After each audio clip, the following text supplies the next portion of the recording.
Earthwise Scott here, with a master's degree in horticulture and nearly 2 decades as a landscape business owner. I'm here to give you tips and tricks to help you graduate from the Black Thumb Society. So today we're going to talk about cutting back an overgrown hedge. As you can see behind me, this podocarpus has not been trimmed in a while and needs a good cutting back. And I want to go ahead and lower it down so that when I'm done, the shrub can be kept at about head height. So how do we do that? Do we use the hedge trimmers? Do we use hand pruners? Do we use loppers? Do we use all three? How does this work? Okay, so what I want to do is get you in here close and demonstrate that the hedge trimmers, you can see they have very small gaps in between the blades here. So they're good for trimming little small branches that are out to the side like this.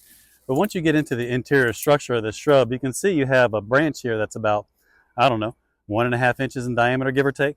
And if you were to try and cut that with the hedge trimmer, it's just going to bang up against it. Now, you might be able to force it and kind of let it hack away in there, but it's just going to really tear up the end of the branch. It's not good for your trimmers, and there's just a better way. One thing to remember is that since the hedge trimmer is not going to cut these very well, and while you're trimming the shrub and maintaining them from this point forward, you don't want to constantly keep banging into them.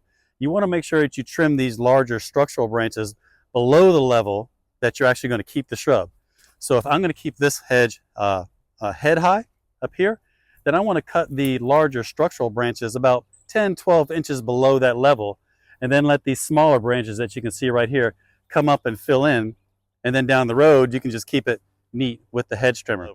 And also too, when you cut these larger branches, you want to make sure that you cut them at an angle.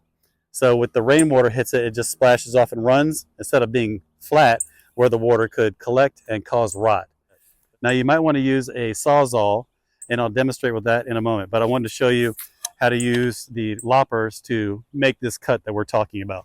So I'm just going to get these smaller ones out of the way here so that you can see, and I'm going to hold the loppers so that they're at an angle, see, and slip them around and brace them against my abdomen